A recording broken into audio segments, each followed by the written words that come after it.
নমস্কার বন্ধুরা, সম্পার পাঁচফোড়নের গল্প রান্নাঘরে আপনাদের স্বাগত জানাই। আশা করি সবাই ভালো আছেন ও সুস্থ আছেন। বানাবো রাঁধুনি পাবদা।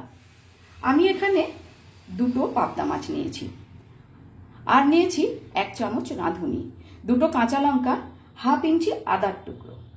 প্রথমে আমি মাছটাকে একটু ময়দা, একটু হলুদ গুঁড়ো আর একটু লবণ দিয়ে ভালো করে মেখে নেব।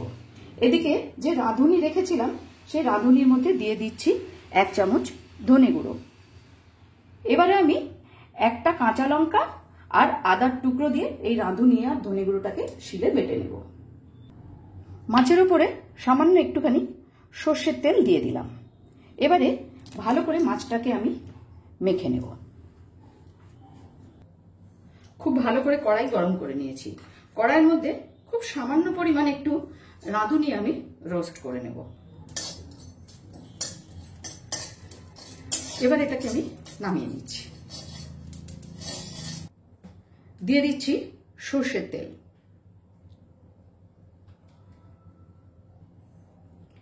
তেলটাও ভালো করে গরম করে নিলাম। এখন আমি ম্যারিনেট করা মাছটা ভেজে নেব।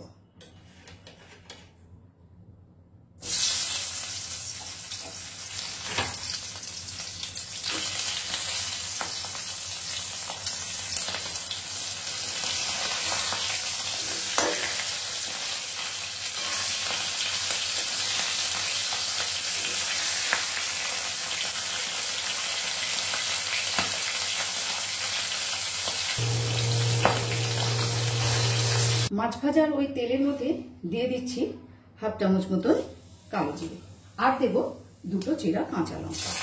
ভালো করে ফোড়নটা একটু নেড়ে নেব। কয়েক সেকেন্ড ফোড়নটা একটু নেড়ে নিয়েছি। এবারে যে আদা, রাঁধুনি আর ধনের গুঁড়োর পেস্টটা করেছিলাম সেটা দিয়ে দিলাম। বাকিগুলো সামান্য একটু জলও আমি এর মধ্যে দিয়ে দিচ্ছি।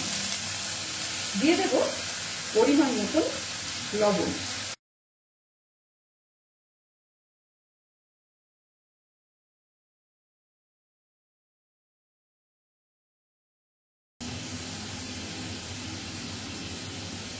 পরিমাণ মতন হলুদ গুঁড়ো দিয়ে দিলাম। রংটা ভালো করার জন্য সামান্য একটু কাশ্মীরি লঙ্কার গুঁড়ো দিয়ে দিলাম। ভালো করে মশলাটা এবার আমি বেশ কয়েক সেকেন্ড একটুখানি কষিয়ে নেব। কোনো রকম কোনো পেঁয়াজ রসুনের ব্যবহার না করেই কিন্তু পাবদা মাছের এইরকম একটা দুর্দান্ত রেসিপি আজ আমি আপনাদের সাথে শেয়ার করলাম। আমার রান্না যদি আপনাদের ভালো লেগে থাকে অবশ্যই ফলো, লাইক ও শেয়ার করে আমার পাশে থাকবেন। আর যারা আমার চ্যানেলটি এখনো সাবস্ক্রাইব করেননি তাদের কাছে অনুরোধ রইল চ্যানেলটি সাবস্ক্রাইব করে পাশে থাকা বেল আইকনটি অবশ্যই প্রেস করবেন, যাতে আমি কোনো নতুন রেসিপি দিলে আপনাদের কাছে নোটিফিকেশন পৌঁছে যায়। মাত্র কয়েক মিনিটেই কিন্তু এই রান্নাটা হয়ে যায়। মশলাটা ভালো করে কষানো হয়ে গেছে। এবার আমি দিয়ে দেব পরিমাণ মতন জল।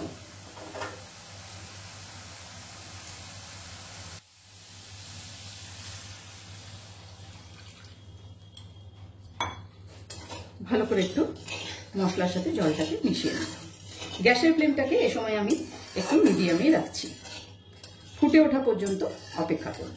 ঝোলটা ফুটে উঠেছে। এখন আমি এর মধ্যে ভাজা মাছগুলো দিয়ে দিচ্ছি।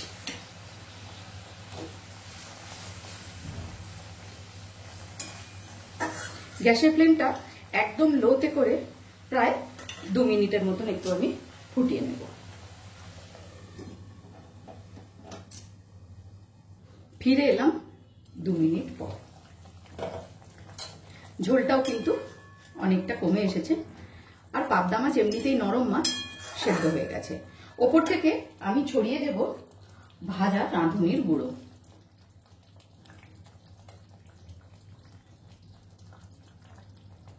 পাঁচ মিনিট স্ট্যান্ডিং টাইমে রেখে আমি নামিয়ে নেব। তৈরি হয়ে গেল রাঁধুনি পাবদা। ভিডিওটি আপনাদের কেমন লাগলো অবশ্যই কমেন্টস করে জানাবেন। আজ তাহলে এই পর্যন্তই। দেখা হচ্ছে সামনের ভিডিওতে অন্য কোনো রেসিপির সাথে। ভালো থাকবেন, সুস্থ থাকবেন।